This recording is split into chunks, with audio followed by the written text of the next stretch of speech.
आओ आओ कालू भैया, बोलो क्या खाओगे? समोसा, कचौड़ी, पूरी भाजी या फिर मैगी?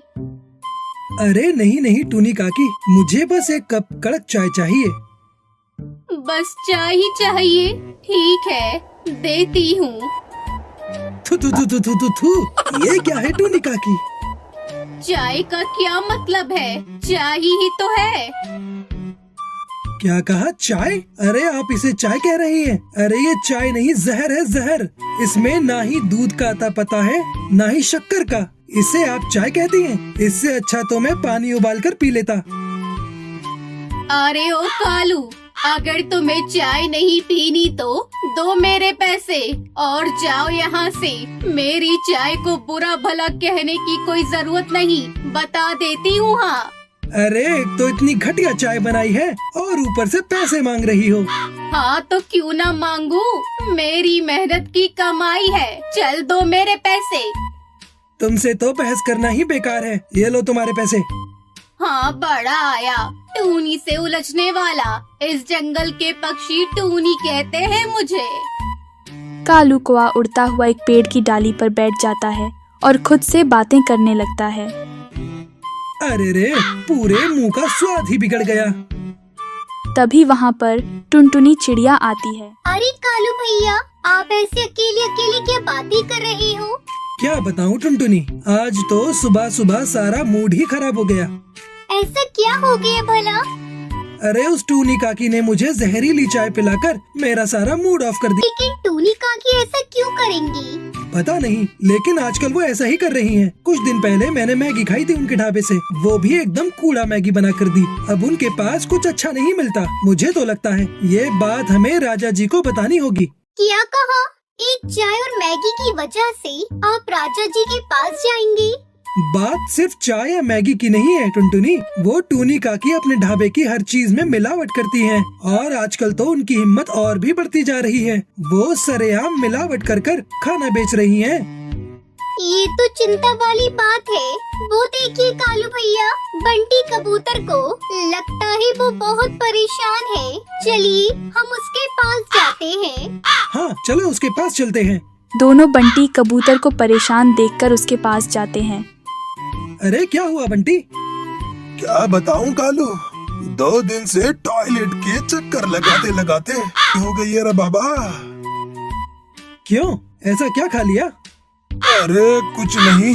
अरे उस दिन गोलू का जन्मदिन था ना, तो मेरे दोस्त और मैं अपनी बीवी से छुपकर टूनी काकी के ढाबे पर खाना खाने गए थे। बस तभी से ये चक्कर शुरू हो गया था। लगता है फिर से प्रेशर आ गया। हटो हटो, जाने दो। अरे देखा टुनटुनी, इस बंटी कबूतर की हालत कितनी खराब हो गई है। ये सब उस टूनी काकी के मिलावटी खाने की वजह से हो रहा है।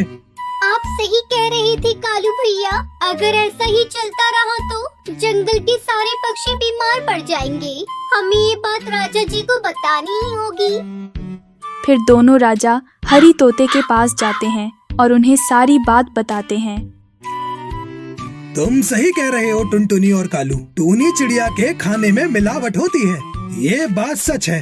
अगर हमने टूनी चिड़िया का ढाबा बंद करवा दिया तो फिर टूनी चिड़िया और उसकी बेटी क्या खाएंगे? वो अपना पेट कैसे भरेंगी? वैसे भी टूनी चिड़िया हमारे जंगल में सबसे बड़ी है, उसके साथ हम ऐसा नहीं कर सकते। तो अब हम क्या करेंगे महाराज? हमारे जंगल में अगर एक और ढाबा होता तो इतनी परेशानी ही नहीं होती। क्या कहा? एक और ढाबा? ये तो एक अच्छा सुझाव है महाराज। अगर किसी पक्षी ने एक और ढाबा हमारे जंगल में खोल दिया तो हमारी सारी समस्या ही मिट जाएगी। हाँ लेकिन कौन खोलेगा ढाबा? अरे टुनटुनी, तुम हमारे पूरे जंगल में एक तुम ही हो जो अच्छा खाना बनाती हो, और तुम्हारी मटका मैगी का तो जवाब ही नहीं होता। क्यों ना तुम ही ढाबा शुरू कर दो? क्या? मैं? लेकिन मैं कैसे? मेरे पास तो उतने पैसे भी नहीं है। मैं कैसे खोल सकती हूँ ढाबा? उसकी चिंता तुम मत करो टुनटुनी, मैं हूँ ना, मैं तुम्हारी पूरी मदद करूँगा। चलो आखिर समस्या का हल मिल ही गया। ठीक है फिर चलिए कालू भैया, अब हमें तैयारियों में लग जाना चाहिए। फिर टुनटुनी चिड़िया और कालू कौआ मैगी बनाने का सामान लेने के लिए जंगल के बाजार चले जाते हैं और ढाबा खोलने की तैयारी करते हैं। तभी वहाँ टूनी चिड़िया आ जाती है और उनसे कहती है, अरे टुनटुनी और कालू, तुम दोनों यहाँ पर क्या कर रहे हो? अरे टूनी काकी, वो क्या है ना, हम दोनों मिलकर यहाँ पर एक ढाबा खोलने वाले हैं। क्या ढाबा? लेकिन तुम दोनों ढाबा क्यों खोल रहे हो? मेरा ढाबा है ना।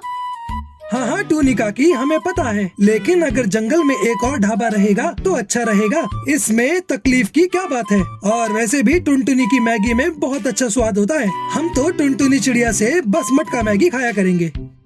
अच्छा है, शौक से खोलो। लेकिन जब तुम्हारे ढाबे पर कोई नहीं आएगा तब तो तुम्हें अपना ढाबा बंद करना ही होगा। हाँ हाँ टूनी काकी, देखते हैं। चलो, अब सारी तैयारी हो गई, अब बस ग्राहक आने की देरी है कालू भैया। तभी बंटी कबूतर वहाँ आता है। अरे टुनटुनी, तुमने ये ढाबा कब शुरू किया? आज से ही किया है कबूतर भैया। बोलो, क्या तुम हमारे पहले ग्राहक बनोगे? हाँ हाँ जरूर, मुझे एक मटका मैगी दे दो। हाँ ठीक है, अभी देती हूँ। वाह वाह टुनटुनी वाह, बड़े दिनों के बाद ऐसी मैगी खाई है, मजा ही आ गया। वरना उस टूनी काकी का मिलावटी खाना खा के तो अरे बाबा मैं तंग आ गया था। ये लो तुम्हारे पैसे, चलो अब मैं चलता हूँ। अरे ये कबूतर तो बड़ा खुश होके जा रहा है। एक ग्राहक गया तो क्या हुआ, मेरे पास तो बहुत सारे ग्राहक है। और फिर देखते ही देखते जंगल के सारे पक्षी सिर्फ टुनटुनी चिड़िया के ही ढाबे पर आने लगते हैं। अरे इस टुनटुनी ने तो मेरा ढाबा ही बंद करवा दिया। अब मैं क्या करूं? हाँ, अब देख टुनटुनी चिड़िया मैं क्या करती हूँ। मैं आज रात में ही तेरे मैगी मसाले में जहरीला मसाला मिला दूंगी, फिर देखना मेरा कमाल। टूनी चिड़िया जैसे ही जहरीला मसाला मिलाती है तभी वहाँ कालू कौआ आ जाता है और वो ये बात पूरे जंगल के पक्षियों को बता देता है। तभी जंगल के राजा टूनी चिड़िया से कहते हैं, टूनी, तुमने पक्षियों को मिलावट का खाना खिलाया और हमने कुछ नहीं किया, लेकिन अब तुमने टुनटुनी चिड़िया के ढाबे पर भी वही किया। इसकी तुम्हें जरूर सजा मिलेगी। अब तुम्हारा ढाबा हमेशा के लिए बंद हो जाएगा और तुम लकड़ी काटने का काम करोगी। महाराज मुझे माफ कर दीजिए, आगे से मैं ऐसा कोई काम नहीं करूँगी। उस दिन के बाद से जंगल के सभी पक्षी टुनटुनी चिड़िया से मटका मैगी खुशी खुशी खाने लगते हैं।